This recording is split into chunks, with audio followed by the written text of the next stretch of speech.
thump. Been waiting for that?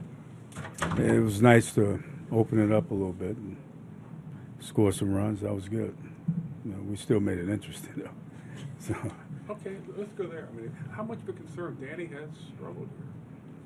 Yeah, he has. I'm a little concerned about it. We'll sit down and talk about it tomorrow. We got to get him straightened out. He's such an important piece for us because he's so versatile and there's so many things he can do, and he can pitch in a lot of different situations. So we got to get him straightened out. Something's not right there. Can you ask him not to take pictures in this locker? There's no cameras in my locker room. Yeah. Paxton came out of a lot of walks, but kind of battled through some things. Yeah, his arm felt great. I mean, he was touching 97 at times. He just couldn't harness it tonight for some reason. And pitch count got way up there real quick. So, but it's fortunate he was able to give us 6 innings. How close were you in that second inning? He was at 38 pitches in the 1 inning. Well, we had Farquhar up. I mean, it was a concern. You can't let him go out there and throw. I'll say he was real close. That kind of late, it's a matter of going after them, putting the ball in play. Was he avoiding that, or was he just not able? No, to I don't do think that? he was trying to avoid contact. His ball was just running so much. The arm was so live that he just couldn't keep the ball in the zone. A little bit more about the punch, though. I mean, you've been saying all along, this offense is going to click, and you got guys who can hit.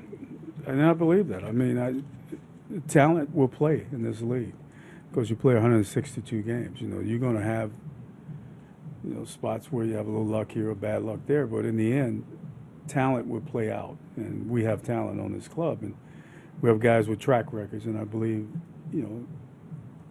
what the numbers say in the book are going to come to fruition, and I think you can start to see that. Mike doesn't have a huge book still, but he's raised his batting average almost 60-some points.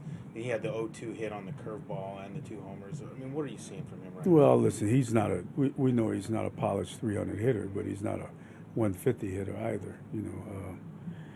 I think he has tremendous potential. He continues to learn on a daily basis, and it was very, very tough for him for a 2-week stretch. Not to hit and not to take it out into the field. And he really focused on his defense even more. And my hat's off to him for that. But he's going to hit. To what extent, I don't know. But I don't think he's going to be a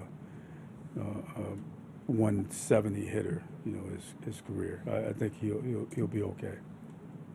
It's just a little strategy thing. You sacrificed with Ackley right in front of Zunino there in the 7th. But well, they just gotten back to within 4. Yeah, I mean, I just wanted to get out of slam range, so to speak. And,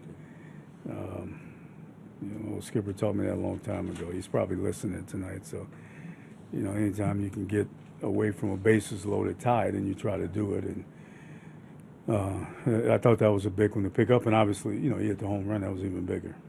Well, and following up on Ryan's point, I mean, you're showing some confidence in Zunino there to sacrifice. Yeah, I asked him. I said, "Can you get this run in?" He said, "Yeah." I said, "Well, we'll see." He did a nice job. He also had 2 days off. Is there something to that, just physically getting the rest? Sure. Yeah, I mean, we try to be conscious of that with all our players to make sure that they're not getting fatigued and, they're strong throughout the year. But, particularly for your catchers, when you can give them, you plan it so they get those 2 days off, the legs are going to be even stronger.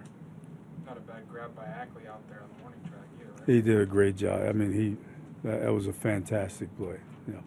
And then his reward is to tell him to go play left. Yeah, that's right.